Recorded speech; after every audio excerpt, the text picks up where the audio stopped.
Perkenalkan, nama saya Zubaida, guru geografi di SMA Negeri 3 Gorontalo. Pada video ini saya akan membelajarkan materi geografi yang ada di kelas 10. Pada kompetensi dasar yang kedua yaitu peta. Mari kita simak bersama. Setelah kita mempelajari kompetensi dasar yang pertama tentang pengetahuan dasar geografi, kita masuk pada materi kompetensi dasar yang kedua tentang peta, penginderaan jauh, dan sistem informasi geografis. Nah, materi ini saya bagi ke dalam 4 bagian, dan untuk lesson kali ini hanya akan membahas bagian 1 dan 2. Pada bagian 1, kita perlu memahami keterkaitan geografi dengan pemetaan, penginderaan jauh, dan sistem informasi geografis, atau SIG. Nah, geografi ini itu bentukan kata dari geo yang artinya bumi dan graphein yang artinya gambaran atau tulisan. Di sini saya bold arti kata graphein karena berkaitan erat dengan maksud dari peta itu sendiri. Nah, konsepnya seperti ini. Geografi adalah ilmu yang mempelajari adalah ilmu yang mempelajari gejala, fenomena atau permasalahan di permukaan bumi, baik itu gejala fisik atau gejala sosial. Sehingga kita ketahui ada cabang ilmu geografi fisik dan geografi sosial. Dalam ilmu geografi, gejala, fenomena, atau permasalahan tersebut dianalisis secara keruangan, sehingga peta membantu dalam menyajikan informasi keruangan tersebut. Untuk memperoleh sumber data yang disajikan dalam peta, kita bisa menggunakan teknologi penginderaan jauh, atau dalam bahasa Inggrisnya disebut remote sensing. Setelah mendapatkan data mengenai permukaan bumi, baik dari penginderaan jauh maupun survei langsung di lapangan, kita bisa mengolah data tersebut di dalam komputer menggunakan aplikasi sistem informasi geografis. Kalau pada zaman dulu membuat peta itu harus dengan turun langsung ke lapangan atau mengukur langsung, nah dengan kemajuan teknologi sudah bisa lebih mudah dalam membuat peta. Sehingga peta, penginderaan jauh, dan sistem informasi geografis tadi itu sebenarnya adalah teknik atau cara yang membantu seorang ahli geografi untuk memahami kompleksitas permukaan bumi. Nah, seperti yang tadi sudah dijelaskan, itu terdiri atas gejala fisik atau gejala sosial, menjadi bentuk yang lebih sederhana, sehingga mudah dibaca dengan cara yang lebih mudah tentunya. Jadi selain tadi ada cabang ilmu geografi fisik dan geografi sosial, ada juga cabang ilmu geografi teknik yang di dalamnya lebih jauh bicara tentang peta, penginderaan jauh, dan SIG atau sistem informasi geografis. Oke, kita masuk pada bagian 2 yaitu peta. Lesson kali ini kita baru akan membahas tentang pengertian peta dan komponen penyusun peta. Pengertian peta di sini saya bagi ke dalam 4 poin. Yang pertama, gambaran permukaan bumi dapat memuat unsur-unsur alami atau unsur buatan manusia. Jadi contohnya seperti ini. Yang ditandai dengan warna merah ini merupakan simbol yang menandakan unsur buatan manusia. Jadi terlihat di situ ada jalan, permukiman, dan ada simbol masjid, yang mana ketiganya merupakan unsur buatan manusia. Kemudian yang ditandai dengan warna biru ini ada sungai dan juga hutan, yang mana itu merupakan unsur alami. Nah, kita lanjutkan poin kedua dari pengertian peta, itu diperkecil dengan skala, yang mana skala adalah perbandingan jarak pada peta dengan jarak sesungguhnya di permukaan bumi.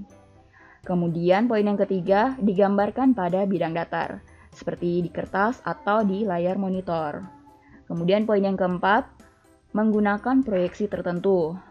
Proyeksi peta itu sendiri adalah cara transformasi permukaan bumi yang berbentuk bola ke permukaan bidang datar. Sehingga apabila kita gabung, pengertian peta adalah gambaran permukaan bumi yang digambarkan pada bidang datar, diperkecil dengan skala dan menggunakan proyeksi tertentu. Oke, kita lanjutkan pada komponen penyusun peta. Di sini ada 12 komponen penyusun peta, sekaligus contoh peta yang mana merupakan peta administrasi Kota Gorontalo, Provinsi Gorontalo. Nah, peta ini saya taruh di sini karena memuat komponen-komponen yang lengkap. Jadi sebenarnya dalam satu peta itu tidak harus memuat semua komponen yang ada di sini, tetapi semakin lengkap komponennya maka semakin bagus pula peta tersebut. Nah, kita bahas satu persatu komponennya.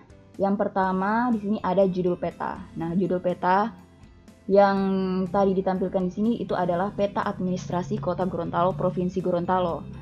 Nah, maksud dari judul peta itu adalah menceritakan atau menggambarkan isi keseluruhan dari peta yang dimaksud. Nah, peta ini memuat wilayah-wilayah administrasi Kota Gorontalo.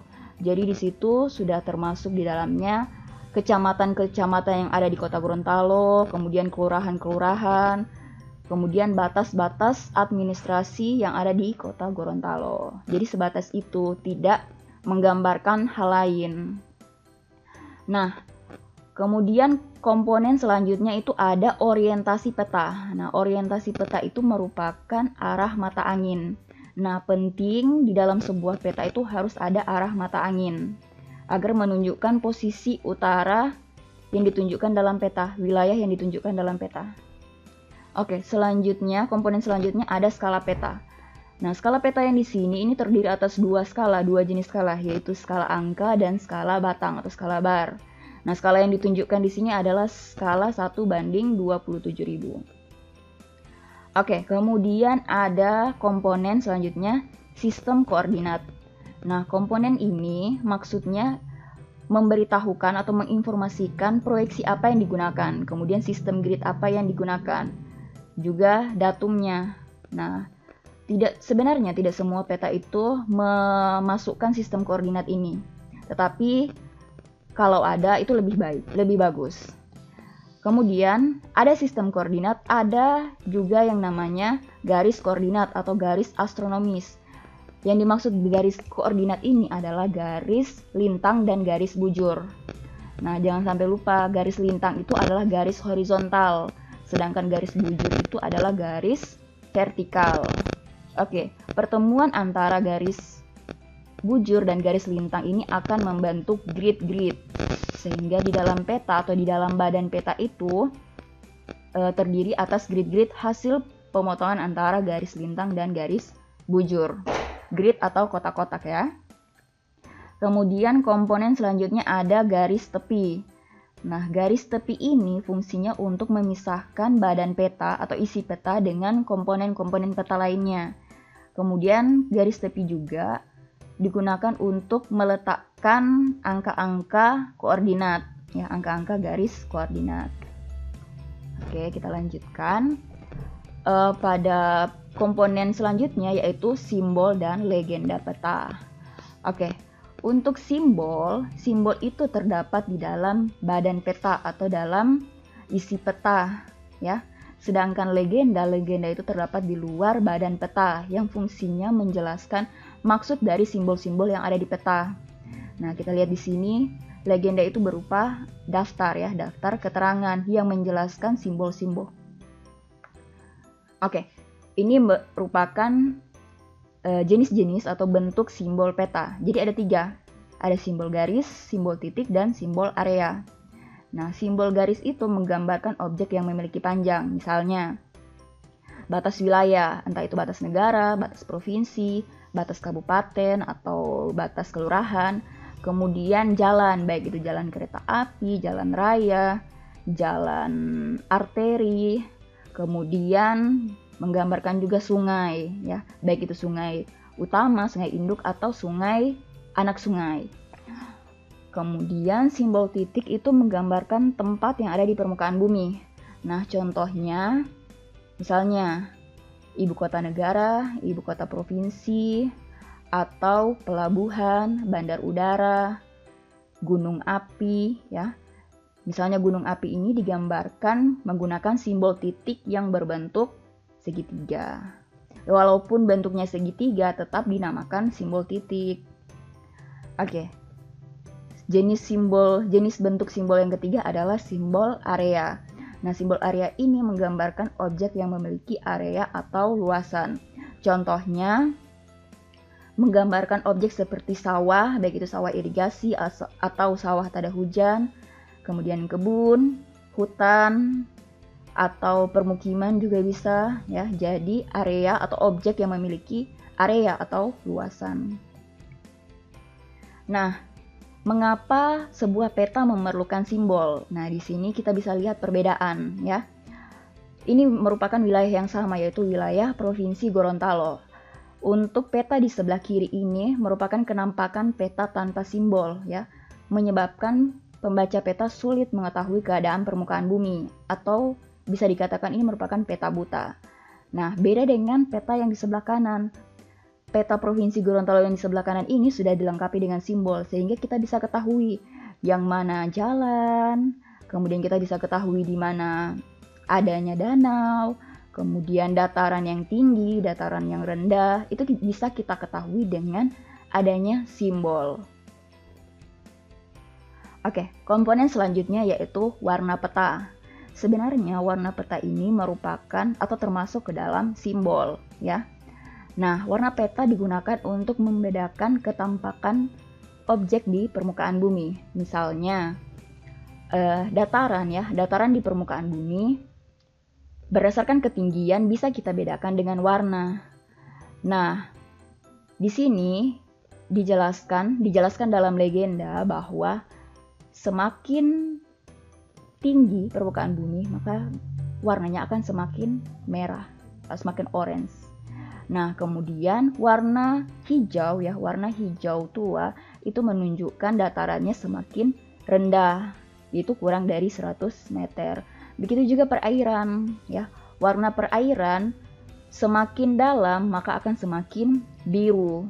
Kemudian semakin dangkal warnanya itu semakin biru muda. Jadi itu fungsi dari warna. Kemudian komponen selanjutnya itu lettering atau penulisan. Nah, lettering ini meliputi aturan penulisan huruf kapital, huruf kecil, ukuran huruf, huruf miring, atau huruf tegak. Contohnya seperti ini. Di peta yang sudah disajikan ini, contoh peta ini, bahwa kota Gorontalo, ya, tulisan kota Gorontalo, kemudian tulisan Kabupaten Gorontalo itu mempunyai ukuran huruf yang sama.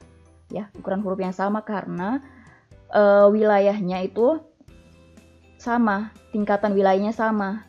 Apabila kita bandingkan dengan tulisan Kecamatan Hulondalangi, kemudian Kecamatan Dumboraya. Nah, Kecamatan Dumboraya dan Hulondalangi ini memiliki ukuran huruf yang lebih kecil dibandingkan dengan tulisan Kota Gorontalo dan Kabupaten Gorontalo. Karena kecamatan ini memiliki tingkat wilayah yang lebih rendah atau di bawah dari kabupaten kota. Begitu juga dengan kelurahan, ya. Di sini ada Kelurahan Donggala, Kelurahan Tenilo. Nah, ukuran hurufnya lebih kecil dari ukuran huruf kecamatan karena tingkatan wilayahnya itu lebih rendah, ya, atau di bawah dari kecamatan. Kemudian di sini juga diperlihatkan Teluk Gorontalo, ya, atau Teluk Tomini. Nah, tulisan Teluk Gorontalo ini dibuat miring, ya, untuk menandakan bahwa ini merupakan kenampakan hidrografi, ya, kenampakan perairan. Oke, begitu juga dengan danau. Nanti kalau misalnya ada kenampakan danau, itu ditulisnya dalam huruf miring berwarna biru. Oke, itu masuk dari lettering. Kemudian komponen selanjutnya ada inset peta dan sumber peta. Yang dimaksud dengan inset peta itu adalah peta kecil yang menampakkan posisi peta utama dalam wilayah yang lebih luas. Nah, peta tadi itu menggambarkan tentang peta administrasi Kota Gorontalo. Nah, Kota Gorontalo itu digambarkan dalam inset peta atau ditandai dalam inset peta menggunakan kotak merah, ya. Itu merupakan lokasi yang dipetakan. Nah, kemudian digambarkan dalam wilayah yang lebih luas, yaitu wilayah Provinsi Gorontalo, agar memudahkan pembaca peta untuk mengetahui posisi dari peta utama. Nah, komponen yang terakhir di sini adalah sumber data. Nah, sumber data ini berupa referensi sumber data peta yang dibuat. Nah, sumber data itu bisa berasal dari data penginderaan jauh, juga bisa berasal dari data hasil survei langsung. Nah, untuk peta yang tadi ditampilkan, ya, peta administrasi Kota Gorontalo, itu sumber datanya berasal dari Peta Rupa Bumi Indonesia, kemudian Peta Administrasi Kota Gorontalo RT/RW tahun 2010 sampai 2030, kemudian Peta Administrasi Kota Gorontalo dari BPN, kemudian peta infrastruktur Kota Gorontalo dari Kementerian PU, kemudian ada juga dari hasil pengukuran lapangan dan juga penginderaan jauh. Oke, sampai di sini, tapi sebelum saya tutup, mari kita buat kesimpulan materi tadi, bahwa geografi memiliki kaitan erat dengan peta, karena ilmu geografi mempelajari fenomena-fenomena di permukaan bumi, menggunakan analisis keruangan, sehingga peta dapat mempermudah dalam menyajikan informasi keruangan.